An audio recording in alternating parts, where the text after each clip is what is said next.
So today I want to talk about something that's a little different from what I usually talk about in these tip of the day videos. And I want to talk about your money mindset.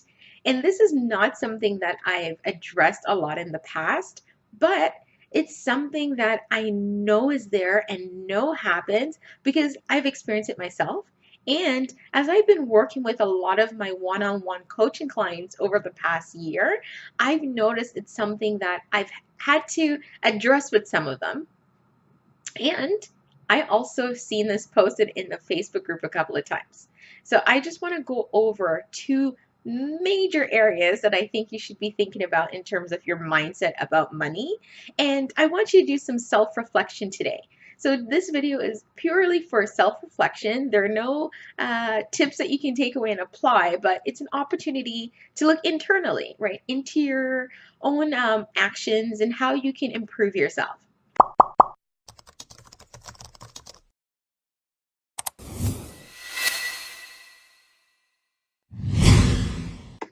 So for those of you who don't know me, I'm Jody Ann, and I'm the founder of the Event Certificate, and I work with event planners who are struggling to build, launch, and grow their event planning businesses.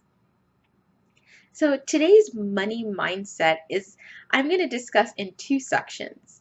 And the first is how your money mindset impacts your interactions with your customers and how that could be impacting your business, as well as how your money mindset might be impacting the success of your business and really if you should be going ahead with starting a business if that's the position you're in. So the first part that we're going to look at now is how your money mindset impacts your interaction with clients. So when I talk about money mindset, what I'm talking about is the way that you think about money and the value you place on it and kind of the associations that you make when you think about what spending is or what spending on a luxury item is supposed to be. And speaking from personal experience, I know that my mindset around money is largely influenced by how I was raised, right? So I was raised by parents who are, let's be honest, they were very budget conscious. They were not wealthy people. So they had to be very penny wise and very conscious of how money was being spent. So as a result, what they passed on to their daughter was to not spend extravagantly on anything, really, to always save your money, be a penny pincher.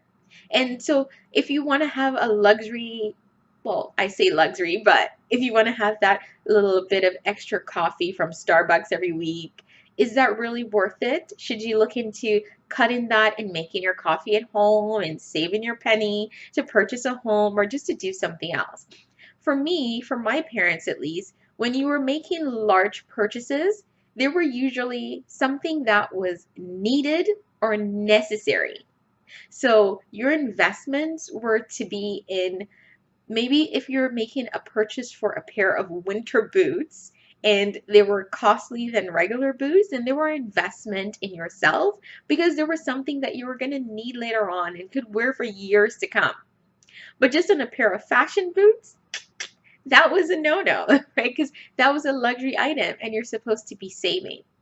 Now, as a result, what that developed for me was a mindset around money in that I shouldn't spend on luxury items. I should always try to save. And when I do spend large amount of money, it should always be an investment in something significant, something substantial. Now, of course, when I started my event planning business, this impacted the way I related to clients. Because if a client hesitated to pay an amount that I was asking for, and the reason that they gave was maybe that it was too expensive and they can't see themselves paying that for an event planner, I could relate. I understood where they were coming from because this was not an essential service. And yes, maybe I could give them a discount. Well, that was wrong because I was bringing the money mindset that my parents had into my business, and that was not necessarily where that mindset needed to be, right? Um, when you think about spending on your service, I was not thinking about the value that I was providing. I was purely thinking about how the other person, the client, was investing in me and if I was an essential service. And if I was being honest, planning an event was not an essential service, so I agreed with them. They needed a discount. I could work with that. That's a no-no, guys. Try not to do that because people's money mindset will impact that on your business, but this is not necessarily the best thing for them or the best thing for you. If you're planning a wedding or you're planning an event and you're not able to make that investment, then that means that this is not an important item for you or this is not something you can afford at this time. And that's okay. Maybe you need to find an event planner with a lower rate, or maybe this is something you can plan on your own.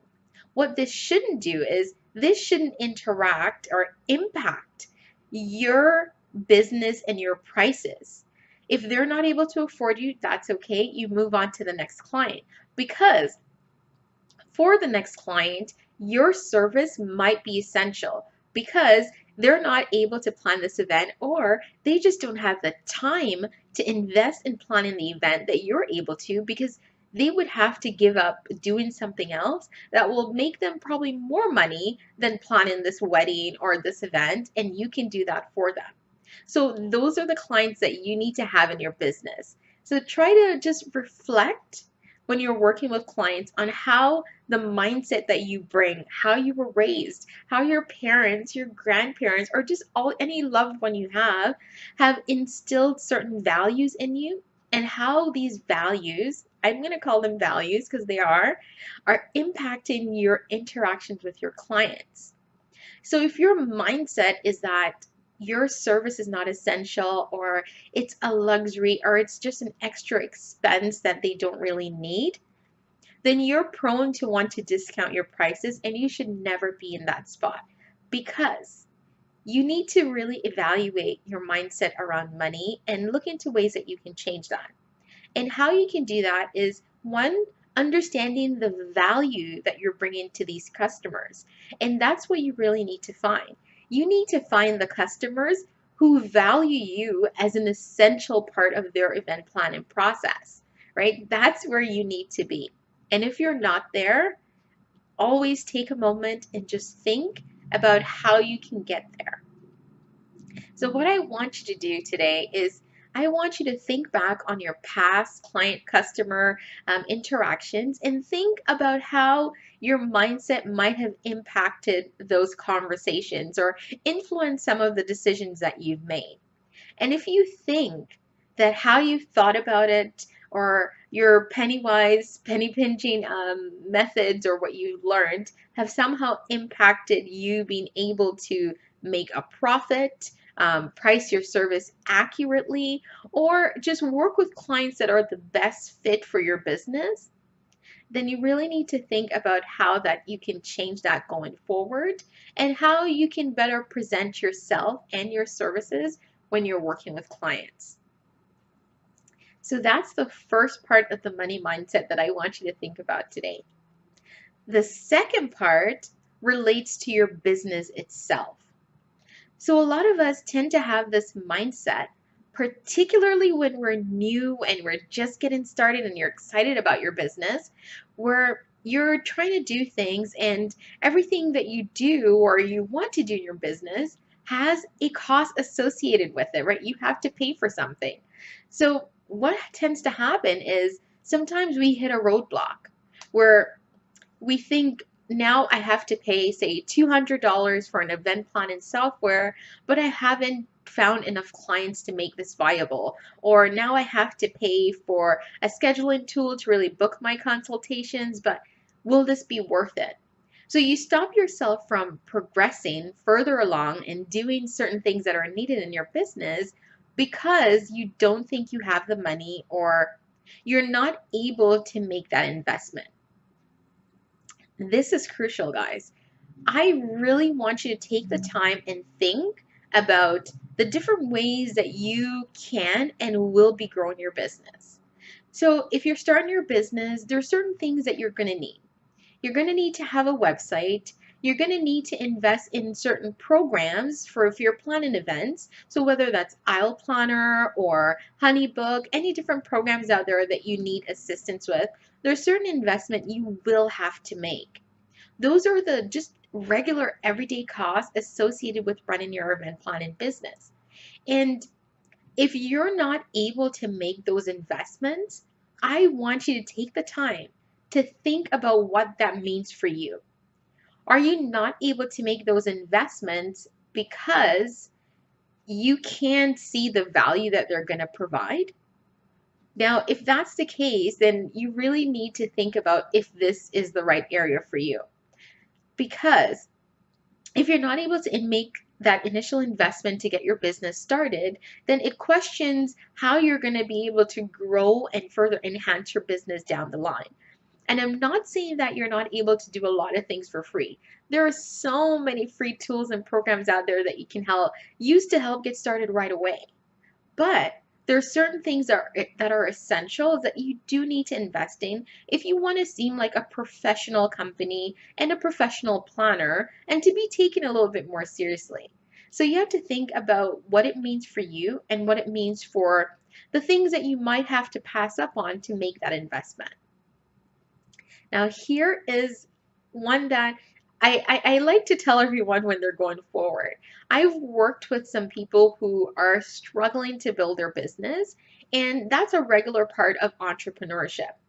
However, if you're ever at that point where you feel like you're not able to run your business versus having something to eat or pay your bills, then you're not at the point where you should be starting a business. That's just the honest truth about it. Because if you're making a decision between essential services, and I know this is something that's sold to us everywhere. If you watch Shark Tank or just step outside your home, the idea is that you struggle and struggle to get there, and then you make it to the end and you're a millionaire. And that does happen, and that's the goal, that's the dream. However, you should never have to go without an essential item.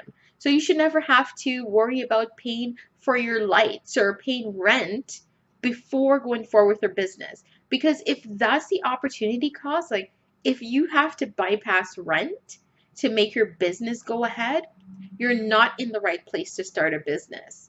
Because here's the thing that happens. When you do that, yes, you've made this investment, and yes, you're determined to get it started, but you're now in a position where when you start this business, one, you're starting with basically no money because you've just given it away to start the business, and your mindset is not going to be ready for the business success.